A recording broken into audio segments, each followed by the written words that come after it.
Takitiga Nasutaka Timawashiga. Oh, I'm here for conservation. Like, I'm so passionate about conservation, and this is what I want to do. And then by Thursday, it's Mosun. Negotiate. Sorry, my bad. To carry around snacks, we have You carry on nasi goreng with you when you go. Hi, I'm Miley, Hi, I'm Tara. and welcome to another episode of Speaking Easy Climate Edition. Today we have two very special guests. Would you like to introduce yourselves? Hi, I'm Izu. Hi, I'm Nava. So, what do you do? So, do you want to go? Yeah. I'm a conservation officer. I work at the Ministry of Environment, and I've been working there for the last 5 years in the biodiversity section. I work as a climate adaptation analyst and I work for the Commonwealth, but I'm stationed at the Ministry of Tourism and Environment and I support the climate change department with their work. what do they do there? What do they? Well, we're from two different departments. So I'm from the environment department, specifically the biodiversity section. So what we do is related to all the species, ecosystems. Do you guys know what ecosystems is called in Divehi? No. Do you know what biodiversity is called in Divehi? No. So when we say ecosystems and biodiversity in Divehi, usually we say Diretaketiga Naslutaka Maholi Nizamta. Can you repeat that? Yeah. Do you want to try? Takitiga Nasutaka Timawashiga. Maholi Nizamta. That's like ecosystem. So when we say ecosystems, we're referring to our coral reefs, our mangroves, and our seagrass meadows that you would come across. I'm sure you would have seen. So the climate change department, they work on slightly different things. But first, I want to ask you: do you know what mitigation and adaptation is? Have you heard this before? Adaptation is like when, okay, if I'm adapting to this environment, it would be like getting used to the conditions here. That's perfect. Yeah, that's exactly what adaptation is. And climate change, the department, they work on lots of adaptation projects and they design lots of proposals and policies as well. But then there's mitigation. So do you want to take a guess at what that is? Or if you want, I can tell you as well. I have no idea. No idea? Okay, so mitigation is, like you said, adaptation is when you're getting ready to changing conditions. Mitigation is trying to stop those conditions from changing. So if there was something, to use an example, if something could cause a house to get on fire, mitigation is trying to stop the fire from happening. Adaptation is trying to say, okay, it's going to be very hot in the future. What can we do to survive in a very hot condition? So now you know the difference? Yes. Perfect. Because that's another thing that the climate change department works on as well, mitigation policies. And that's what comes up together to create climate policy. But that's what we do. What do you do? Can you tell us a little bit about yourselves? We're students, Okay. and we like to play sports. And we like to eat Yeah. I like to eat. What do you like to eat? anything. Okay. Anything other than papaya. We've heard you've been to COP. Can you tell us a little bit about it? Do you want to start? Do you know what COP is? Conference of Parties. What does that mean? It's like It's a conference. it's a conference. but we're not exactly sure what Who the kind. parties Yeah. are. Okay. So there's multiple COPs. So there's the UNFCCC COP, there's a CBD COP, there is a UNCCD COP, there's many things. So COPs and this whole conventions, international conventions, they were first started to deal with, you heard about the triple planetary crisis. So to address, so there's climate change, biodiversity loss, and deforestation / desertification. So to address those three main things, they came up with the Rio Conventions. So the first three were to do with climate change, biodiversity, and desertification. So I've been to the COP that relates to biodiversity, and Izu's more familiar with the climate change. yes, yeah. The UNFCCC COP. So what happens at these COPs are the parties, you said you didn't know what the parties were. So the parties were all the countries who are signatory to these conventions. So countries, they have the option to join these big conventions and they all go to one big conference. It can be either once a year or twice a year, and they all just sit together and they talk about what's happening in the world, what should be done. In terms of biodiversity, they'll talk about what more they can do for protected areas, what more they can do for conservation. Are there specific species that are like their level of endangerment it's changing, the number of threats are increasing, or maybe there's good news where some species, because of protection measures, their population is increasing. So these are the things that they'll sit and talk about. And one big thing, and I'm sure Izo will talk about this more, is they discuss how to finance or fund conservation and mitigation and adaptation activities. Yeah, so getting money is really important for all of these things to happen. In 2009, developed countries pledged to give 100 billion US dollars to developing countries. So Maldives is a developing country, and the developed countries are mainly some of the bigger ones like the United States, The EU. EU, which is a collection of countries. But it's the countries that have gone through industrialization at a really fast pace, and that made it difficult for countries that are developing now to sort of have to decide between, oh, do we develop at the cost of our environment or things like that. So because we don't want to sacrifice our environment, the developed countries have promised to give a lot of money. So for many years those targets weren't really met, but then last year, actually, in the last maybe 5 years, every year they've been meeting the 100 billion per year goal, but scientists have said this is still not enough. Even for the Maldives and for basically every other developing country, the money we are receiving is just not enough to prepare us for what's to come. So last year there was a small increase.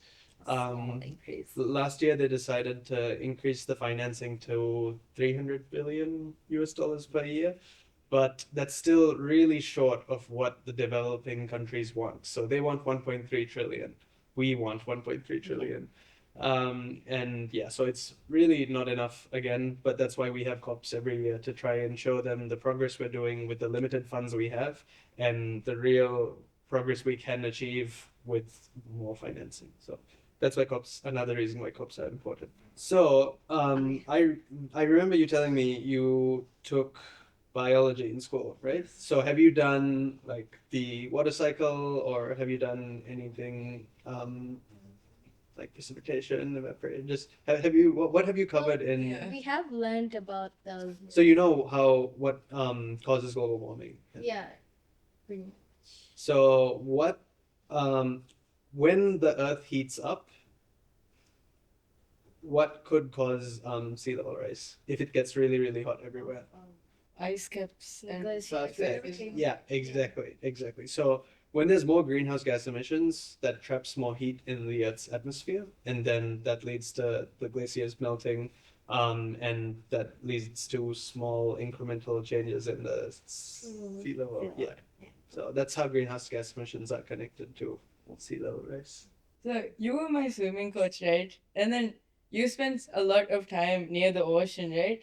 So how do you feel seeing so much garbage, and like you also mentioned how like you in your department you deal with like species, right? So how do you feel like seeing so many marine life in the Maldives, like turtles, becoming endangered? So one of the reasons I got into the whole environment field was because I was a swimmer.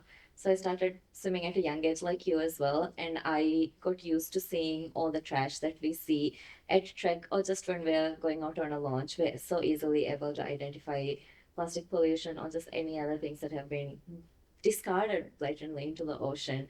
So that's one of the reasons why I wanted to be in the environment field, because seeing that, I wanted to try and see if I could make a difference. And so what we do is, for when we see, because we've been carrying out assessments to try and understand, for example, for turtles, what are the threats that are facing them, and we actually carried out an assessment in the Maldives, and we found out that hawksbills are now critically endangered and the green sea turtles are endangered. So this is showing that their populations have been decreasing over time. One of the things we saw is there are more juveniles now than adults, which means the population is declining. Adults are more at threat. They're being Do you guys know some of the common threats to sea turtles that we have? Sea turtles eat jellyfish, and then they think plastic bags are jellyfish. Exactly. And then it gets tangled up, and I'm sure you guys, we've got a lot of NGOs who are working on conserving and trying to protect the turtles and making sure that they get the proper care even after they've faced a situation like this. And then like sometimes people who fish, they just like throw nets into the ocean, right? And then turtles and lots of marine life get tangled up in it, and because they can't get free, they end up dying, right? But we can help them. We've got guidelines on how you can approach the turtles or whale sharks, and then you can help them detangle and let them go free. Would you guys know what to do if you came across a turtle that was caught in a net, for example? You have? Well, Yeah. we went Going to, by yeah. yeah. Did you guys end up? We were going snorkeling, right? And then there was like something floating in like a middle of like a big pool of trash, kind of, right? And then when we were going on the boat, my dad like pointed and he was like, "Tara, look, there's this turtle, and it's caught in a net." And then he like kind of steered the boat closer to it, but like not enough to scare it. Then he took the turtle and then he cut it off with a net. I mean, cut the net off with a knife. Yeah. And then you guys let it go in. Yeah, that's good. That's exactly how you should be doing it. Yeah. You mentioned the term biodiversity a lot. What necessarily is it, and why is it so important to us? So biodiversity, a lot of people ask, oh, what is biodiversity? And there's no one specific, because it constitutes all living things, and it includes those things that can be found in ecosystems. So what I usually say is it's all living things. So we've got little worms, we've got like our large cetaceans, we've got the whale sharks. So everything constitutes as biodiversity. And the reason it's so important is when it comes to biodiversity, the more the species diversity, the more resilient that area is. So, for example, with our mangrove ecosystems, the stronger and healthier our mangrove ecosystems are, the better they are as a coastal defense, because mangroves actually help against coastal erosion and Also, bigger natural disasters, more sudden ones like tsunamis. Mangroves can act as a barrier of defense. There are lots of nature-based adaptation projects which focus on how to improve, restoring mangrove ecosystems and things like that. You know what mangroves? Yes. Have you seen in person? Yes. Or- Okay, nice. which one did you see? In my dad's island, there's a coolie, right? Oh, Which which island? island? Bagoidu. Do you know something special about Goidu? It is a protected area. Yeah, there's a board. Yes. Oh, good, does work. No, because that's one thing. Because do you guys know how many protected areas we have in the Maldives? We have 93 protected areas. And how many more will we get in the near future? A lot. Yeah. Do you guys know how many biosphere reserves we have? Sorry? How many biosphere reserves there are in the Maldives? I don't think we actually know what a biosphere is. What's the difference between a biosphere reserve and a protected area? So a biosphere reserve is when a whole area is so you heard of the Man and Biosphere Reserve, UNESCO Biosphere Reserves? Have you guys heard? Yeah.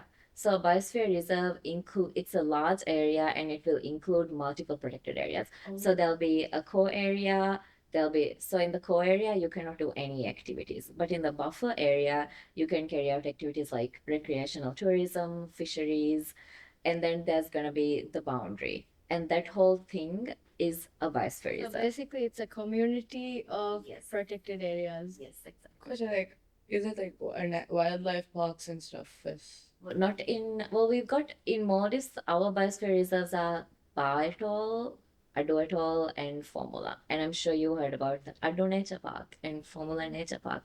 So those are the nature parks within the biosphere reserve. And a biosphere reserve can have multiple protected areas. So in Formula, the Coolie, have you guys been to Formula and you've seen there's a really nice Coolie, really nice mangrove area in Formula. That's the whole area is a protected area, and there are specific activities that you cannot do in the protected area, but like I mentioned, in the core area there are many activities you can do, because one of the reasons we want to protect areas is to make sure that it's sustainably used for the future. So our generation and the generation before that, if we end up misusing it and consuming it in unsustainable ways, there would be nothing for you guys to go and see. So for example, some of the activities would be informal. Plus they've got the Aladanduta. You guys heard, yeah. So that's all around the protected area, and that's something that people are still doing. So farming, agriculture, fisheries, there's still activities that you can do in the protected area, but in a sustainable manner. It's like, because marine life protect kudam biosphere reserves huda. Because you've got the little core areas, and core areas can be set. You'd go and do an ecological survey, you'd understand if there are key biodiversity areas or if there's important species. So in the case of Raj, an important species for us would be sharks because they're nationally protected. So if there's a large number of sharks in that area, then we'd understand that they're ecologically diverse. And you'd also be looking at all the other fish species, the types of coral species in the area, and you'll be able to know, okay, this area is very diverse and it's important for the Maldives, so we're going to protect it. And the thing with conserving and sustainably using in Maldives is we depend a lot on tourism. We need that for our economy, and it's just something that we do because we even go and we use the tourism for. It's not just the tourists who rely on these biodiverse city ecosystem areas. Even we go and we really appreciate them as well. So one of the first few areas that were declared as protected in the Maldives were actually areas that were used for dive sites. So even from the start, we've been very aware that we need to use these areas in a responsible way. So they can continue using it for dive, but in a manner that keeps it protected and conserved for the future. How does protecting animals and plants help fight climate change? So I want to circle back to what I mentioned in the beginning. What are the two types of climate action? Do you remember? Adaptation, Exactly. mitigation. Perfect. Yeah, adaptation and mitigation. So let's think about this question in the context of adaptation and mitigation. So mitigation is again trying to stop the fire from happening. And plants, for example, trees. Trees are carbon sink. Do you know what that means? That means they absorb a lot of carbon dioxide from the atmosphere, and that's good for mitigation. If you're stopping carbon dioxide, which is a greenhouse gas, from going into the atmosphere, then you are mitigating, you know, the effects of climate change. So that's one way trees and plants can help with. Trees, plants, mangroves, seagrass, they're all carbon sinks. And then on the other side, adaptation, again, for example, mangroves, they are a really, really good line of defense against coastal erosion, which is a really big problem for lots of islands in the Maldives, and also for natural disasters as well. They stop big tidal waves from wreaking as much damage as, yeah. So that's two ways that, you know, protecting animals and plants can support or help in the fight against climate change. And also, the more diverse an area is, the more resilient it is. So, when in the whole biodiversity, when we're talking about it, bees play a very important role. Do you guys like bees? Yeah. They're pollinators. All about bees, but I've been stung by bees. Because they're pollinators, so they contribute to increasing the number of trees, the number of plants in an area, and the rest of the animals depend on these trees and plants for their food. So bees are known as a keystone species. So they're very crucial to the whole running of the ecosystem. how can the world work together towards like saving endangered species? So we talked about COPs, and I guess that's one way of kind of bringing everybody together and making sure that they are, I don't want to say forced, but we're all put in a place where we have to discuss and come to an agreement on things. So one of the COPs that I didn't mention, I forgot to mention before, was we've got one on wildlife trade as well. So, but it's called the Convention on International Trade of Endangered Species. So specifically, they're working to reduce the trade of endangered species, and they'll put species based on the level of threatened that they are being faced into different appendixes, and then based off of that, it determines whether you can trade those species for commercial uses. Because you see a lot of exotic pets now, like people like having. But for instance, in Maldives, you have an exotic pet like a peacock living in your house. That's not exactly ideal. This is not the ecosystem that they're supposed to be in. So one of the things that I also wanted to highlight was Appendix 1 of this CITES treaty. Any species that are listed in this treaty shouldn't be commercially traded. And one of the species that's listed is African greys. Do you guys know? Yeah. But we see a lot of African greys in the Maldives. They're just pets. Yeah, but they are critically endangered. So they should be out and about in the wild. They should be allowed to be the true type of species that they were, because they were not ideally to be used as domestic pets. Yeah. Macaws also. Sorry, go ahead. Macaws also like. Macaws you can trade, but it's controlled. So that's the thing that the wildlife trade control does is they look at the population, they carry out surveys to understand what the population is compared with the previous population, and if there is a large decline, then they will decide, oh, this shouldn't be commercially traded anymore because there's not enough in the wild for them to repopulate and to continue that species from becoming extinct. Just to end that with a little metaphor. But you both like playing basketball. So, what do you think is a really important ingredient for a lot of people to come together and play basketball? How does everyone know how to play basketball? How does everyone know? How to play basketball? Did you always know how to play basketball? Coach. The coach is important, and the coach tells you about the rules of the game, right? So what happens if someone isn't, I don't know, bouncing, isn't dribbling at all, and is just running around the court with the ball? What happens when someone does that? That's not basketball. It's not basketball, and is there a penalty? There is a penalty. So there's a referee who says you're not doing it correctly. So it's really important for everyone to understand the rules of the game, and for there to be someone who is saying you're not following the rules. You need to, follow the rules if you want to play with everyone and have a good time. So these are really important ingredients in I think the Conventions and implementation of the conventions. There's always a way to make sure that countries are following this, and if they are not following the rules, then there'll be specific penalties taken so against there are them. referees and so yeah. It's like disincentives from doing something. If you do this, then you're gonna get a penalty. You mentioned how you have like biosphere reserve. There are like biosphere reserves in Bhartol, right? Is Hanifar Bay a part of it? It is, yes. It's one of the core areas that's protected. Right. And Hanifar is actually one of the areas for Maldives where there's a management plan. So you can't just designate an area as a protected area. You can't just write it off and be like, oh, this is now a protected area. Then it becomes, on paper, a paper park. So for there to be an area to be protected, you need to have a management plan that comes with it. So the management plan will highlight specific things that you can do in that area. You cannot go X meters close to a manta ray, or you cannot go X meters close to a whale shark that you see in the area. So you have to make sure, or even vessels. There's a specific number of vessels that can enter into that area because we don't want to distress the biodiversity that is in the area. So that's what I mean by we've got to be using those resources and those ecosystems, but in a sustainable way. So establishing an area as a protected area doesn't necessarily restrict or stop you from using that area, but rather you're contributing to saving it for the future generations by using it in a sustainable way. So it's really good that we have management plans and that we're implementing them in a manner that is sustainable for the future. Yeah.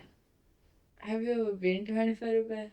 I have not. I've actually never seen a manta ray or a whale shark. But I'm always talking about these really cool species, but I've never seen I've one. never seen a whale shark either, but we go see manta rays. Yeah? Are they huge? Do you maintain a good enough distance from the... How big were the manta rays that you said? Very big. I don't even know that. You know, the last time we went and saw manta rays, I think they were bigger than we usually see. Yeah. They're really, really big. And they're really important for the ecosystem. Do you guys know why Hanifar is known as a manta aggregation site, or why we see mantas throughout the year? There's a lot of planktons there. So I can see how much you guys care about our environment and protecting our environment from the dangers that it's facing. But how do you think us as young people can advocate and raise awareness for these for issues, yeah, that we are facing? I think one really important step in advocacy is to be informed yourself. So really, not just study, but also read up about what's going on, not just globally. More importantly, I'd say like locally, what's happening, what community-based organizations or NGOs, which ones are doing which work, what interests you. So really be informed, be aware of what's going on, because there's lots of really good work that is being done, and it's hard to focus if you're just reading everything all at once. So really catch up on what's being done already. That would be step number one. Above, what do you think? I'd say, so when we make policies, we always say maybe there's a specific policy that's coming into place for a protected species. All the policies that we pass, they're opened up for public comments, and the public, a really important component, is the youth. So they're always usually posted on that specific ministry's website. They use social media a lot. So if you guys come across a policy for where there is open for public comments, just take a look. You might think it's not important, but inclusion of youth in all public policies is a very important thing now. So when we include that part, that means we want the youth to be able to contribute and to hear their voices. So even if you think, oh, this doesn't really have anything to do with me, no, in the future it's gonna have implications. So just take a look at it yourself, share it among your friends, maybe even sit together and be like, oh, this is something that should be added into this because this is what's going to benefit us in the future and even now. How did you guys get interested in this field? And how did you get the opportunity to go to COP? So how I got interested in this field is, I think, since I guess my first school in Male, I went to Iskandar school, and since then, we did a lot of different subjects, and I always really liked when I had classes which had multidisciplinary components. So I like seeing how different subjects combine with each other and the linkages between different subjects. So I think climate change is a really good example of a global problem that really requires you to think from different perspectives. It's really not just environmental science or not just biology, or you need to think from lots of different angles because climate change affects lots of different things in different ways. And it's just this really big problem, and you need to think of it from different ways. So I really like being able to try to solve or propose solutions from different perspectives. How did you become a COP? Oh, and yes, thank you for reminding me. So COP last year, I was given the opportunity to travel to Baku, Azerbaijan, alongside one other Maldivian delegate, Fatima, who was it was a great experience, and we both got selected after participating in a mock COP. So basically, there's a smaller version of COP where Maldivian youth were invited to participate in, and we had 30 delegates representing countries from around the world, and it was a really, really incredible experience organized by UNICEF and Ministry of Environment and the President's Office, if I remember correctly. And yeah, it was a really, really rewarding experience, I feel, because I didn't really know what to expect when I was going in, and because I've never been to a COP before that. But then meeting so many people about my age who were really, really enthusiastic about this and who really liked arguing. I'm a big fan of arguing, and it was Negotiating. sorry, my bad. Negotiations. But it's. I think the mock COP really forces you to consider perspectives that are very different from your own. I was representing the European Union, which has a different approach compared to the Maldives when it comes to climate negotiations, and it was interesting to see things from their side. And yeah, it was a very interesting experience overall. I got into the field, I would have to say it's because I was a swimmer. I kept seeing the trash, and ever since then, I was like, oh, when I grow up, I want to do something that's gonna reduce the number of trash. So ideally, I wanted, as an adult, I wanted the trash to be less in the ocean than I was seeing when I was a child. I have not decided on that yet. But then I joined the Ministry of Environment as a conservation officer, and I got to go to my first COP not as a youth delegate, but rather as a national delegate from the Maldives. And that was it's a really different experience when you're there as a youth and when you're there as a national delegate, because all countries will go with their national priorities. So even if there was something that I wanted to say as a youth, I couldn't necessarily have said that because I was representing the country as a whole, and I wasn't there fighting for the youth and for our inclusivity. But when I first went to Climate COP, I went as a youth delegate, and it was really nice because what they did that year was they brought in 100 youth delegates from different countries, and we all got to work together. We all discussed our different priorities, and we were not speaking for a country, rather, we were speaking on behalf of all youth. So that was a really nice experience because some of these youth that came, they were leading their own community-led conservation projects. They were leading farming and agricultural activities to build their resilience to combat food security issues that were going on in this country. So it was really inspiring, and it's really nice to see the youth. And you don't even have to be doing something massive. You just have to be an advocate, and you just have to be really, really passionate, and you just have to be really committed towards wanting to bring a change, to be involved. Yeah. Why is it important for governments around the world to have policies to fight climate change? Shall we go to another metaphor? Okay, so you said you really like eating food. Yes. Okay. Do you also like cooking? Yeah. Yeah? Something that personally really stresses me out is cooking with a group of friends.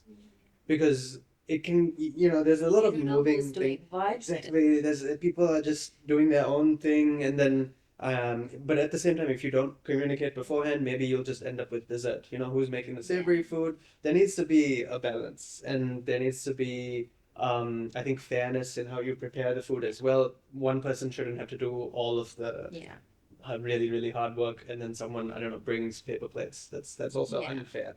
So, I think that's why it's really important when you're doing group things that affect an entire group to really talk, communicate clearly. And one part of communicating clearly is to write things down, because then you can always look back to what's written and said, you didn't just say that. I know, you wrote this down. So here are instructions that we have. And I think global climate policies work. Obviously, it's more And complicated. when you But write things down, you can identify, oh, this worked, but this didn't work. So maybe we should do something different.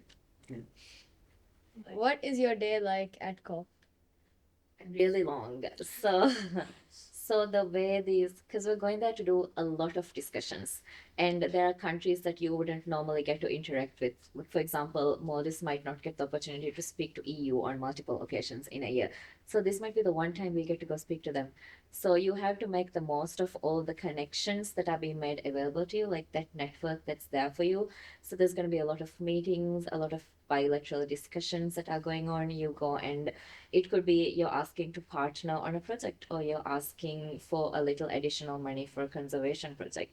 But a daily life would look like, so we'd wake up super early, and there would be there's different regions when it comes to COPs. So like Izo mentioned, Maldives is in SIDS, and we've got a regional grouping called Alliance of Small Island States. So first we would go to the AOSIS coordination, and we would discuss AOSIS matters, like, oh, this is the position AOSIS is gonna have at this agenda item. There's like a wide range of agenda items. There's going to be stuff focusing on finances, there's going to be stuff focusing on technical things, there's going to be more on how the rules of procedure will go. So there's many different agenda items. So first we coordinate as the SIDS countries, as the small countries, and then we'll go to the G77 countries, which is the group of 77, which is a much larger regional grouping, and then we'll present the AOSIS positions there. And then we'll go to the negotiations with all of the parties, where all the parties will be sharing their specific positions. So it will first be a regional position, and then some countries might differ and they might speak on their positions.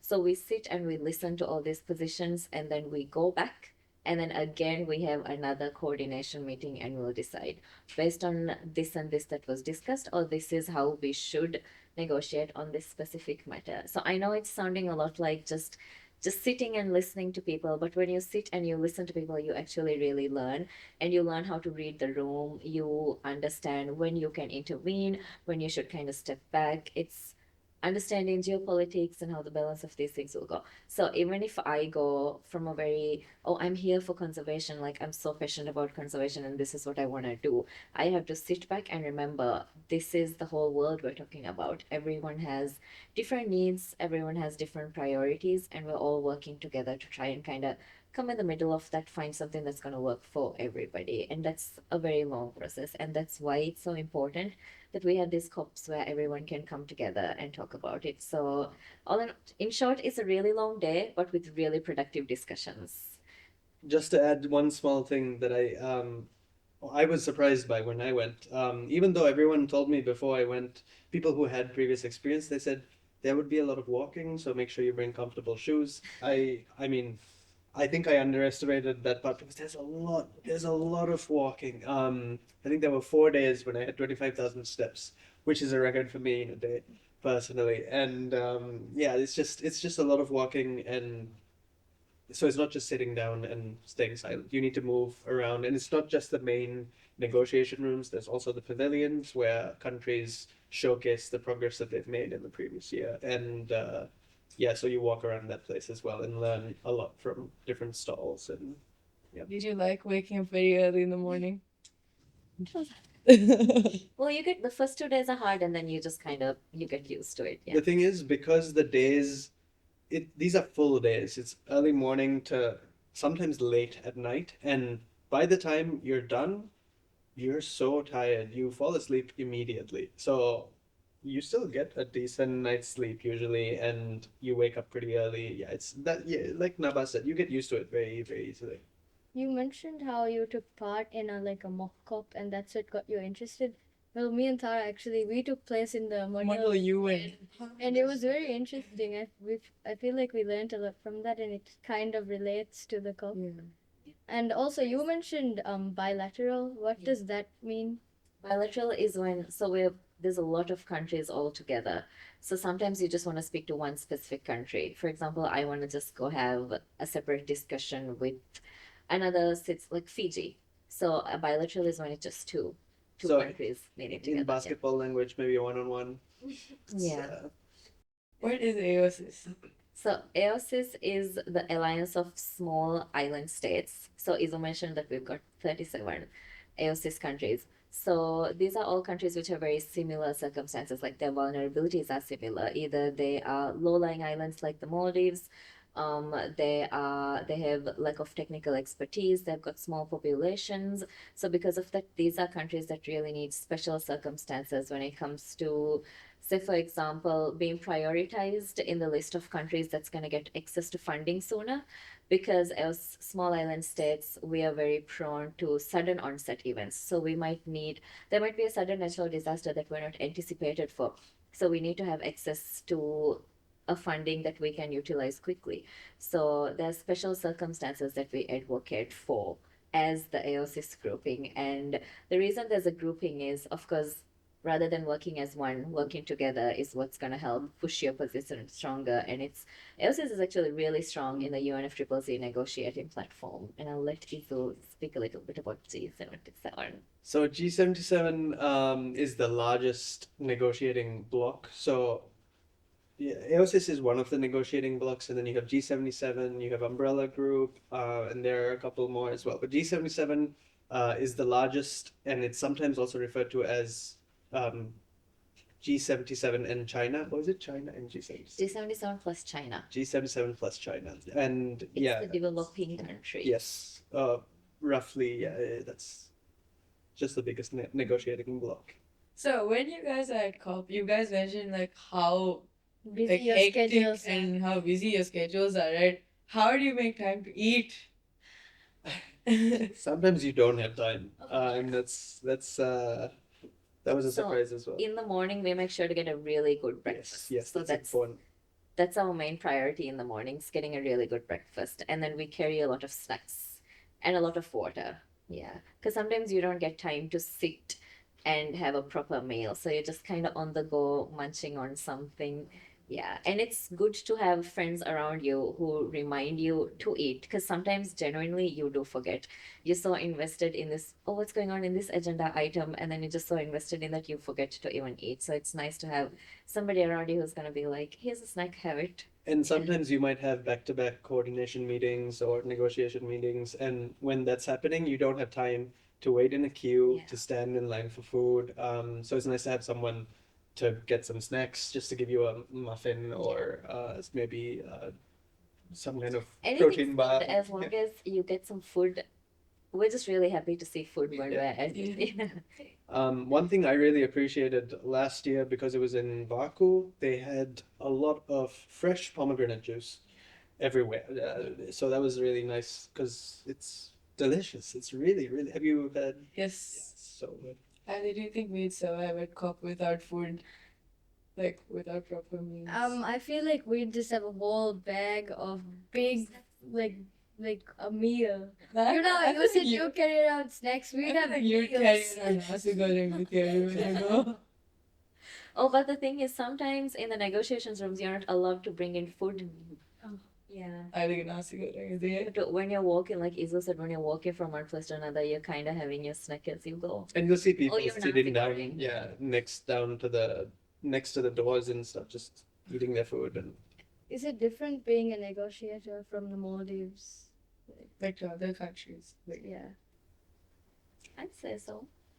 Because when it comes to climate change, Maldives is we're in a very vulnerable position. We're so severely impacted by it. And we are in a position where Maldives has been very actively advocating for climate change and the special circumstances of SIDS. So if somebody comes across a negotiator from the Maldives, they're like, oh, you're from the Maldives, and then they'll start speaking to you. People I've never even met have come up and discussed with me on how it's like, how the agenda items are going, and what our priorities are gonna be. Yeah. Did you? I'm sure you felt that last year as well. I was absorbing everything. You know, it was my first time, and I think it's uh, there are definitely personalities of negotiators where people are really outspoken. But I think it does connect to where you're from as well, because if you have more negotiating power, then maybe you will be more outspoken. And for the Maldives, we are just really, really vulnerable. So, but at the same time, I think we are very, very outspoken at the negotiations, and it helps to have a really good working relationship with the negotiating bloc as well. I think Maldives is very much in line with AOSIS's overall platform, and yeah, so that's. Have you guys heard about the Loss and Damage Fund? No. No. So the Loss and Damage Fund was, I think, 2 years ago. It was like the main outcome. And as per the name, this is a fund that's gonna be giving, because we've been talking so much about how we need finances, and we're always trying to increase the number of funds that are made available. So the Loss and Damage Fund is specifically addressing conservation and also adaptation activities and mitigation. So this fund is specifically gonna. Am I saying it wrong? Correct me if I'm saying. It's for loss and damage, right? So it's for when there's a big natural disaster Yeah. or crisis, and there's something that causes harm, Yeah. and you need money to fix. Repair. Yeah, And exactly. Maldives was actually one of the countries that was leading the negotiations for this. Yeah, so I hope that gives you an idea of like what Maldives' priority is, because we're always trying to advocate for the small islands. We're always trying to make sure that developed countries are held accountable and they are giving to the smaller developing countries what they need for them to build their resilience. And just to quickly highlight one reason why we need the loss and damage fund. So again, talking about climate action, you have mitigation, adaptation, but let's say you have a tsunami that hits, and you know there's lots of houses demolished, and then like tourism industry, fishing industry, all of these industries are affected. There's lots of loss and damage. Um, there's no climate mitigation will not really finance the repairing of all of those things, and climate adaptation, once the damage is done, you can't really use adaptation funds for that either. So that's why it was really, really important that there is a separate fund to address these big problems. I feel like what a lot of people don't realize is that climate change not only affects the environment, but it affects us too. And experienced this as well though. When me and my cousins were really young, whenever I visited my island, there was this big sand mountain at the edge of the island, and that was like a little a sand pathway over the water, which which is the pathway we used to get to the mountain, right? But as I started getting older and visiting, I realized that the mountain was slowly just like drowning in the water, right? And the pathway was completely gone. And at this point, the mountain is just completely disappeared, and it really affects me because I mean I have a lot of memories there with my cousins, and it's really sad to see that I won't get to experience that again because the place where I experienced that is completely disappeared. And how can, like, we've talked about a lot of things, and how can these things help to protect our homes and our playgrounds? Yeah. So we're talking about the beach, and you said, how can this protect our playgrounds? The beaches are our playgrounds. We grow up going to the beach every day. That's just something that we do. So when we have stronger coral reefs and when there's like mangrove areas that are restored and that act as a barrier from, say, coastal erosion, because that's a thing that's been, I'm sure when we go to our islands, we're able to see how the beaches have slowly eroded over time. We're able to remember, oh no, the beach used to be much bigger and it used to be different. There used to be like a palm tree here, there used to be trees growing in this area, but they've slowly gotten eroded over time. So when we're able to, through protecting our coral reefs, doing establishing marine protected areas, and when we divert funds towards restoration, we're able to increase the resilience, which is around our beaches, one of our main playgrounds growing up. Oh no, I agree with everything you just said. It's nothing to Because add. because it's a way of adapting. Because we know that this is happening, even though Maldives as a country has not been emitting, we're still facing the consequences. So we're in a situation where we have to adapt so we can save places like the mountains, so those places stay intact, not just for us as we grow up, but imagine, I'm sure you would have wanted to show this to your friends and maybe your kids in the future, and now it's just disappeared. Yeah. I hope you got pictures on the mountain with your cousins. Yeah. Yeah. While you're working in this field, are there any superpowers that you think would have been very useful or would like to have? Persuasion powers, the ability to get people to agree. Especially at COP. Oh, That's really would be very, very helpful. But other than that, maybe the ability to see the future, Yeah. because lots of things are uncertain. But if you could see the future, then you can prepare better. And Because we're able to model scenarios, but of course they're not 100% accurate. So. Yeah. Along with your superpower, what is one environmental problem that you want to see solved? I've been talking a lot about ecosystems, mangroves, seagrass, coral reefs, and we've currently got a lot of measures in place for our coral reefs to build our resilience for our coastal areas. But one thing that I would like to not fix, but take action on is our seagrass meadows. Because we are known so much for having our pristine, clear beaches. Sometimes the seagrass beds kind of just get removed because we want to make way for the clear lagoon and the clear beaches. But one of the memories that I have is me and a friend, we were just snorkeling across a sandbank and there was a seagrass bed and we saw a turtle feeding off the seagrass bed. And that's not something that you get to see every day. So even if we are promoting our ecotourism and that's one of our main priorities, there are ways in which we can conserve and maintain those seagrass beds. We don't necessarily have to remove those areas. So I definitely advocate more for keeping the seagrass beds, incorporating that into our policies. Because seagrass beds, they act as a carbon sink, they are a habitat for sea turtles and many other marine life.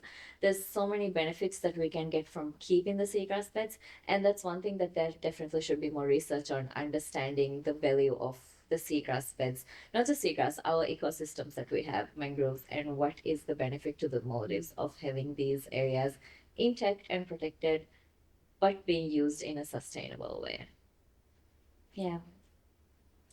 I think one environmental problem I'd like to fix, or rather, I'd like to have it solved. Yeah, Addressed, addressed. I think as a country, we use a lot of fossil fuels, and I think I would really like to see us moving more towards other forms of energy, especially for transport. I think electric vehicles are a really good idea, and I think electric transport over land and also oversea would really help us to just do a lot more good, and not just because I think some people say, "Oh yeah, Maldives doesn't really emit a lot of fossil emissions, so we may not need that." But I think it's still important because once we switch to electric, there are lots of immediate benefits that we can observe, even for health. I think it'll be Yeah. just exactly. So things like that, I think, would really improve our lives. But yeah, it's just one thing. What about you? What do you think? What are environmental problems that you want to fix? Sure. I feel like compared to before, the weather just has been so unpredictable lately. I mean, one day it'll just be pouring and the next scorching hot. I mean, when I was younger, I didn't realize this happening, but as I'm getting older, I'm realizing that like the weather is just so unpredictable nowadays, and I would like that to change. So you would like to be more predictable? I mean, I would like it to be more balanced Okay. instead of because like when we were younger, we were taught Irva Mosum and Horaga Mosum, but now it just The start of the week week is is Irva, and then by Thursday it's Horaga Mosum. What about you, Tara?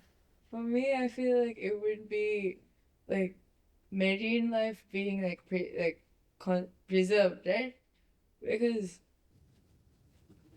something I really enjoy is snorkeling, going to see the corals, fishes, manta rays, and all the types of marine life that we can see here in the Maldives, right? But like thinking about maybe a few decades into the future, if if the marine life isn't preserved properly, they won't be here for other people to see.